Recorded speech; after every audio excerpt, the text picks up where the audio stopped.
Hello, welcome to 2025 and your trusted local podcast at KCRG TV9. I'm Beth Malicki. I'm Becky Phelps, and we are so excited to be back for the new year. We are. It's been quite a new year already, and we're going to dive right in with the stories we here at TV9, our whole team, has been focused on just since the calendar changed over. You want to start? You go ahead, take it Okay, away. so a big story we looked at this week is not necessarily about an action or an event that occurred in the last week here in Eastern Iowa. This is about something we are anticipating with the new president. We are just, 2 weeks away from President-elect Donald Trump taking the oath of office, and his biggest campaign promise to date is the biggest, most profound mass deportations in U.S. history. Yes, we have a reporter that's been working a long time on a story with local ties to that here in Iowa. There was a pretty significant event 15, 16 years ago. Yeah, now? 2008. Yes. Please don't make us do math. We're in journalism for a reason. But the raid we're talking about that landed a lot of people into a state where they were deported was in Postville, Iowa in 2008 in the month of May at a meatpacking plant that was then called Agri-Processors. Since then it is rebranded as, I believe, AgriStar. But back in May of 2008, I was working here at TV9 at the time. You were probably in like middle school. I was 10. Oh my stars. But I do remember it very well. Really? Yes. It was such a big event that it really made a significant impact. I mean, it was talked about in schools, it was talked about everywhere. And for those who lived in Eastern Iowa at the time, May of 2008 was just 1 month before, obviously, the great floods of 2008. 2008 was a big, lots of things happening. A lot of horrible news happened in 2008. And this raid was something that happened. It was a Monday morning. I do remember going out and I did live shots from Postville. It was a lovely day. It was shining blue skies, and there was an energy in that town that was, as a reporter, people seemed very hostile, understandably so, at our presence, because the numbers involved in this raid, 389 arrests. So many people were arrested in Postville who worked at the meatpacking plant, Agri-Processors, that they couldn't process them in a typical way in a court of law. ICE ended up using like the Blackhawk County Fairgrounds as a place to set up these mock courtrooms to move everybody through and get them, most of them, to a place of deportation. And Postville is not a big community to begin with. No. So this had just a huge impact on the entire town. 20% of the population of Postville was part of the raid. And so this obviously had an enormous impact.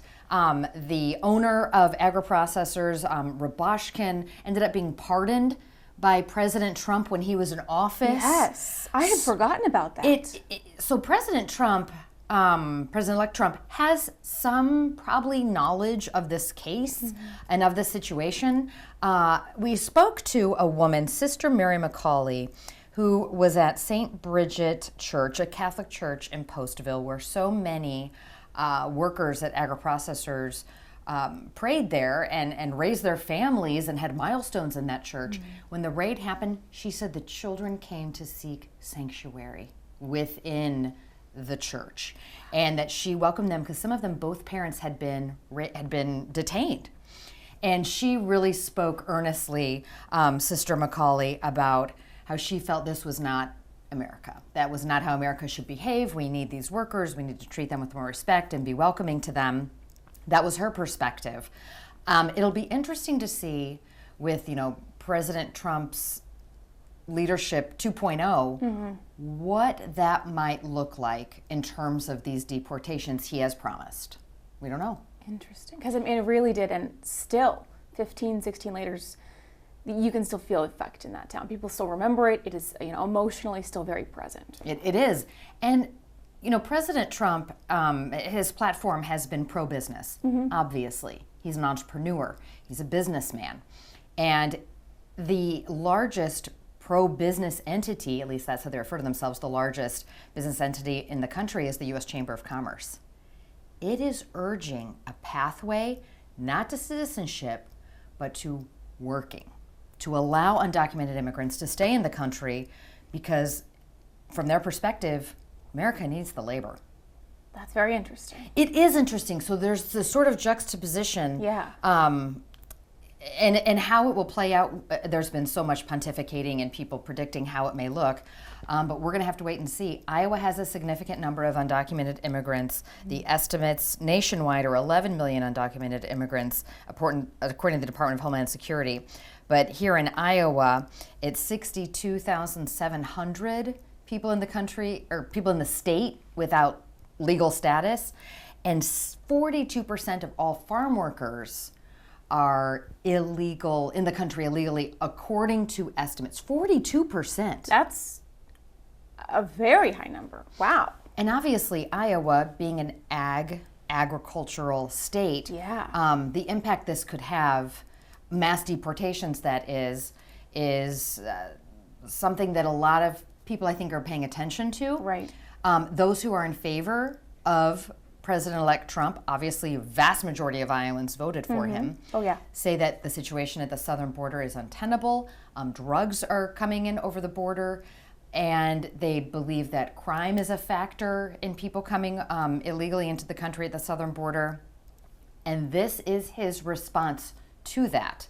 But as we all know, unintended consequences of government action is part of what keeps us in business. So we have plenty of stories to share. Absolutely. I mean, 42% of farm workers would make Postville look small.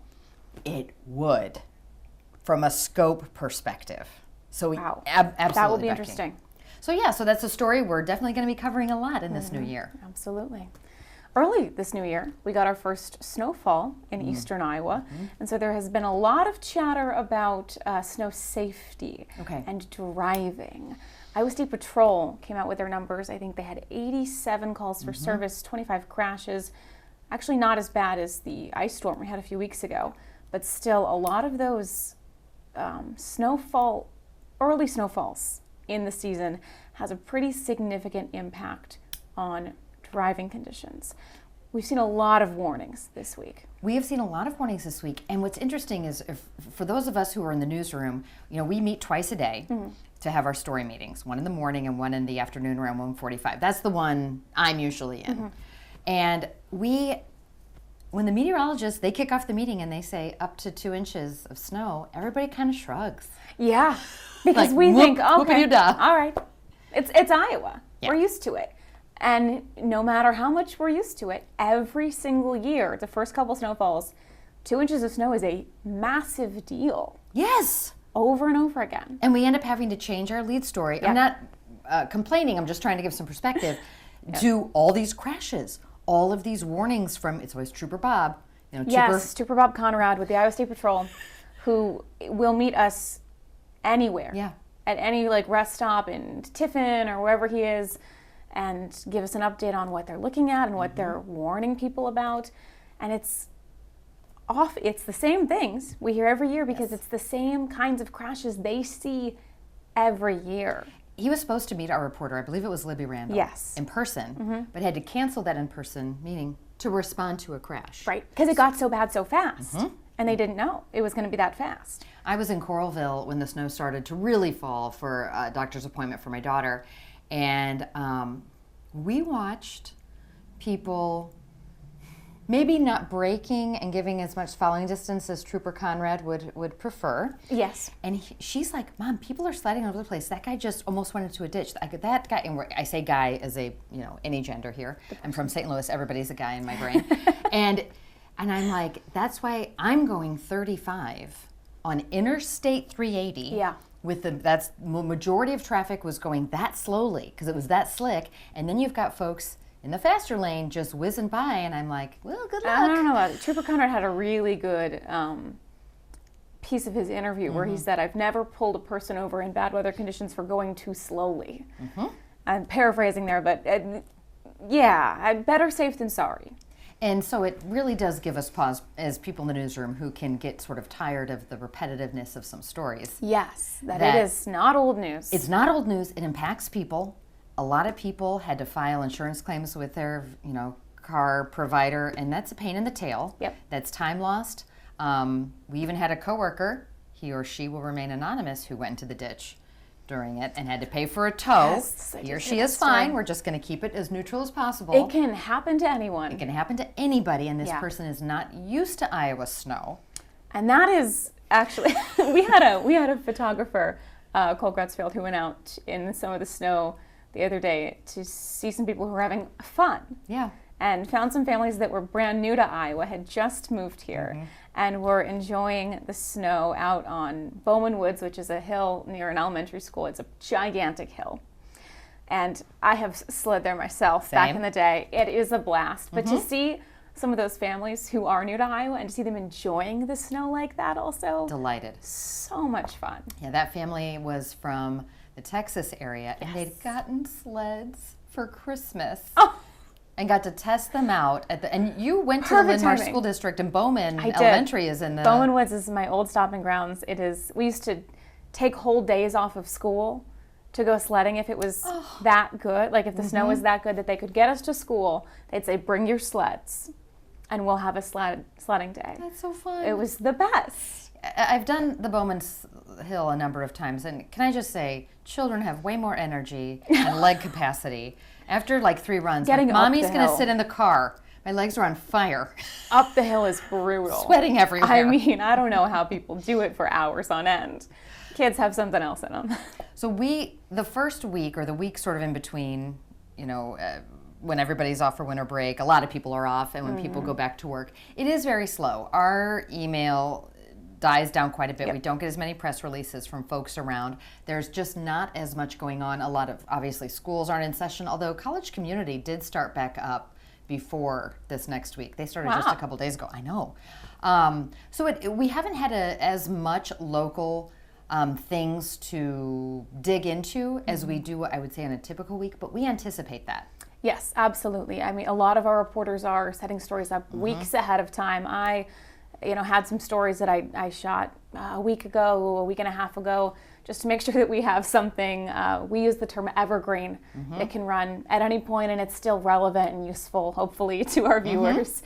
So we do have to prepare for that kind of thing. Yeah, the news does not go away if a lot of people don't call us back. We still have to fill it. Yeah, 30 minutes. We got to go. And the reality is sometimes when you don't have all these press releases coming in, it means maybe the stories aren't all downers. Very true. It allows us to enterprise. I did the most fun little interview with a University of Iowa professor. Okay. New Year, New Year's resolutions. Okay. There is a University of Iowa professor, Rob Brownhurst, who does an experiment with his students every semester. Okay. He asks them to, for 16 weeks, every week, fill out a bit of a habit tracker. Pick a habit. Did you do it? Did you not do it? Why or why not? There's no grading. There's no pressure on it. It's not a required assignment. It's something he offers. So do students do it if it's not required? 60 to 70% of them do Holy it. moly. And they don't just do it. Yeah. They succeed enormously. They go all in. He had incredible examples. He said he had students lose 20 pounds. He had students quit smoking. He had a student who had just contacted him and said, I started up this habit of running in your class, and I just did the New York Marathon. Wow. So his guidance is not announce your resolution and then start your year. He is almost anti-New Year's resolution. Okay. He's pro-habits.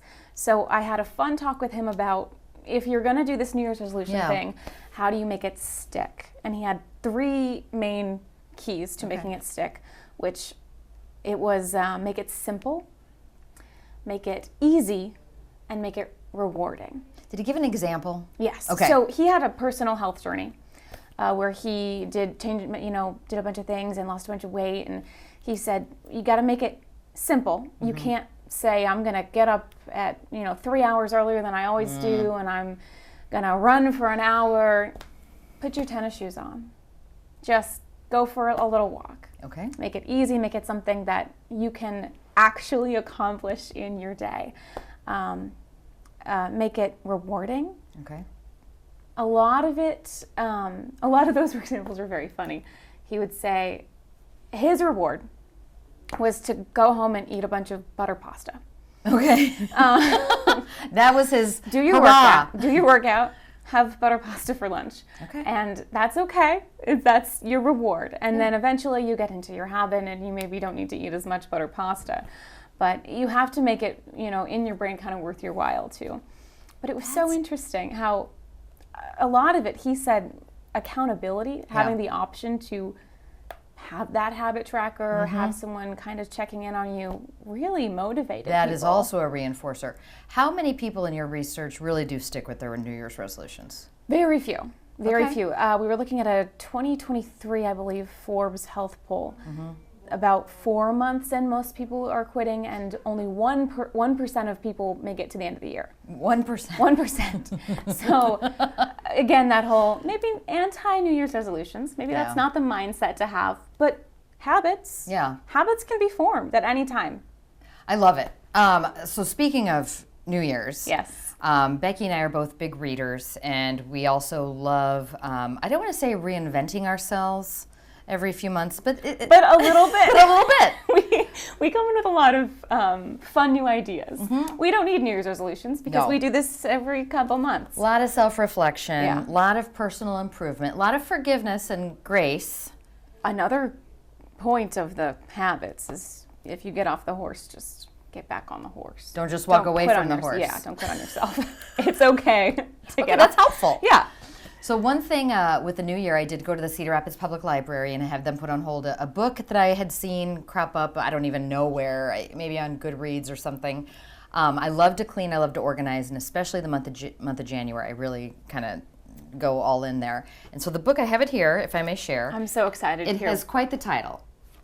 The Gentle Art of Swedish Death Cleaning. Death cleaning. By Margareta, I apologize on the pronunciation, Margareta Magnusson.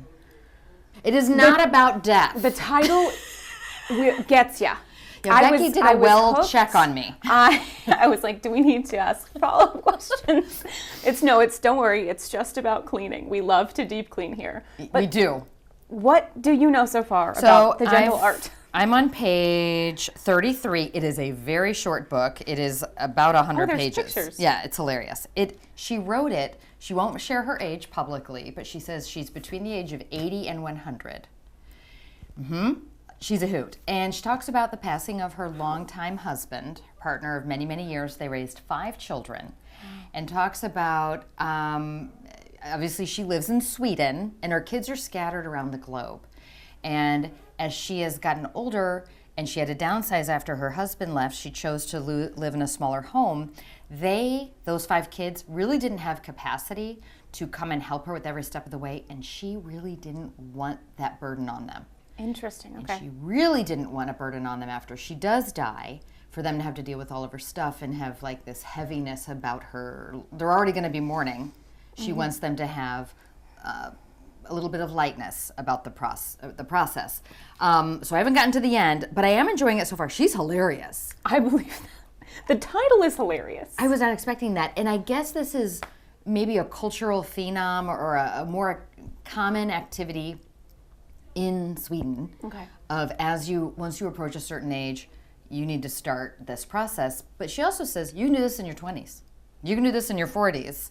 It's just going through and making your stuff work for you. You have to like what is around you, and it has to work for you. That stapler that has weird size staples that you cannot find, let it go. So I'm enjoying it. It sounds just like getting rid of excess a lot. Getting rid of excess, and okay, one example, if I may. Yeah. She had a ring that was in her family for a long time, and it was passed to her after others had died before her. And she was thinking, like, what am I going to do? I have 5 kids. I have 1 ring. So this is controversial. I know some people are going to hate this, but she thought it was the right idea and it worked for her family. She sold it and then split the money among the 5 kids, and they were very grateful for the Wow. cash. And they weren't mad Yeah. that they couldn't have the ring because they could put the cash to use immediately to support their growing families. So I really had to sit with that. That's, yeah, I have recently gone through some family members' jewelry. It's a very personal, kind of emotional thing to do. You know, it carries a lot of memories. But if that works for you, I mean, it's the individualized process. There's no one size fits all for, Exactly. especially for family. So if it works, it works. She also said, if you're going to do this, if you're going to start like going through your belongings and thinning them out, obviously you can throw stuff away, but try to, you know, donate it if possible, see if somebody else could use it. But her big thing is do not start with photos. Do not start with things that bring up a lot of feelings, because you will get lost in the sauce. And so push and start with That's so real. physically the largest items first. So if you just have too much furniture, be like, we got to do something with the couch Yeah. before you start going through the linens. I thought that was very practical and not as controversial as the That ring makes situation. total sense. There are moods where I go home and I go, okay, time to get rid of things and clean. And there are times where I cannot handle that. Absolutely. So that's, yeah. Yeah, she said great chunk it out, advice. little pieces at a time. So anywho, the gentle art of Swedish death cleaning. Enjoy. Write it down. It sounds amazing. The title's crazy. The title I will be thinking about for a very long time. Yeah, understood. I also did sort of a, it's a strange approach to New Year's resolution. Okay. My friend found this on TikTok. love. So credit to the incredibly creative TikTok creators. It's a bingo card Okay. for the new year. Okay. And instead of, there have been some that have, like, I've seen some, like, national prediction bingo cards. Oh, like, that's what I was thinking. things you for maybe, newsrooms. like, can't control, like Taylor Swift and Travis Kelce get engaged. Sure. That would go on my bingo card. But this is a personal bingo card Okay. of just things you want to do. So what did you have on your bingo card? Okay, so it's, first of all, it's more difficult than I thought to come up with 25 things that I wanted to do this year. That's a lot. But once I kind of got going, it was hard to stop. Okay. So on my bingo card, some highlights. Use up 5 candles. Are you a candle hoarder? Oh my God. Yeah, I have a cupboard of candles, which maybe I need to apply the Yeah. Swedish art of death cleaning, Death cleaning. to the candles. But I also really like burning candles, and I never think to do it. Got it. So just going home, lighting a candle. It's so doable. It's very doable. I love so it. Use up 5 candles. Read 25 books. I read very fast. Yeah, but that's a lot. It's- That's a book every 2 weeks. Yeah. Okay. I read very fast. Okay. And I used to read a lot more, and I just don't make space for it anymore. You know, I do a lot of TikTok scrolling and Instagram things, and You're not alone. just last year, kind of got back into reading books, and I had my friends give me books that they really liked. Yeah. So I had a reason to be reading these books so I could tell them about it. Sure. And I loved it. And I thought, well, this is a place that I would be comfortable pushing myself. Love it. That's a great idea, but 25 is a lot. I'm excited to hear your 25 is a updates. lot, yeah. Well, stay tuned for my Goodreads page. Host a dinner party. Fun. I've never hosted one in my own place. Okay. I've hosted things at other people's places, but I love to do that. Yes. So host a dinner How party. big? Probably just like 6 or 7. 6 is beautiful. Yeah. Yeah. Start 6, 7, small. great. Something, a recipe I can do. Yeah. Not something that'll fit in my pans. Yeah. The one I have received the most feedback about. Oh, I know. Yes. I've heard the talk in the this is newsroom. Controversial, which is to go 25 days with no caffeine. How? And for some people just do that. They're not my people. Some people just wake up and drink water. I would like to try it. I had a huge caffeine problem a few years ago. Yeah. And I have whittled it down. What was your caffeine beverage of choice? Oh my God, this is so embarrassing. You're going to say Mountain Dew. It is Mountain Dew. I cannot. I can't drink it now. Really? Yeah. It's strong. After I cut it out, Yeah. I like drinking it makes me feel awful. Yeah, it's not my actually. jam. I'm not a soda person. But it is, for years, So would you swap it for? it varied drastically. There were these, like ice drinks. Oh, yeah. They have ones with caffeine in them. One of our old producers, Jen, would drink those all the time, and she got me onto those, and that is less caffeine than the Mountain Dew I was drinking. Okay. So we did a little bit of that. My dad is really into working out and has all these like straight amino acid things with caffeine, and he would give me that. All over the place a little bit. Yeah. But we no longer drink Mountain Dew, which is, for me personally, great. And I don't know, I feel like I should be drinking more water and less caffeine, and I'm going to give this a shot. So when have you picked when? Because it's 25 consecutive days. It is. Do you know when you're going to launch into this experiment? Yeah, I have actually thought about that. Yeah. I was thinking like April or May, when the sun starts to come back out and I don't feel as tired as I do now with the darkness. So I thought I'd give myself the helpful hand of the sunshine. I think that's smart. Yeah, I don't think I can do it right now. Wow. Well, this, I love the bingo card idea. I'm having some friends over on the weekend, and I'm thinking of printing out blank bingo cards. Yes. And there are some kids in the group, and putting super, making it really light, because 25 is a lot of squares. 25 is some of mine are so silly. So silly. Oh my gosh, I think this is such a clever way. It also inspires conversation that I think you might not get by just asking, what's your New Year's resolution, dear? This was I did not expect, like I came in the newsroom the other day and there were people being like, I saw your bingo card, I put it on my Instagram story, and then, what does this mean? Yeah. What is that?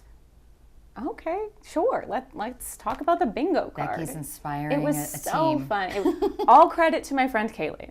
All right. She brought the art supplies, she brought the idea, she brought the rulers. So all credit to Kaylee. Well, thank you so much for sharing that. Thank you for sharing this gentle art and sweet. We all have a lot to try Death this cleaning. year. We have a little bit of trauma we're working through in our decluttering process, but this is getting us closer to health. It is a process. That's what we think. Yeah. Well, thank you for joining us for this edition of your trusted local podcast. We are here in the Zoom room at KCRG TV9 Studios and right off the newsroom. Beth Malicki. Becky Phelps, if you have any ideas for your New Year's resolutions or creative ideas, feel free to share them with us. We'd love to hear that. Happy New Year.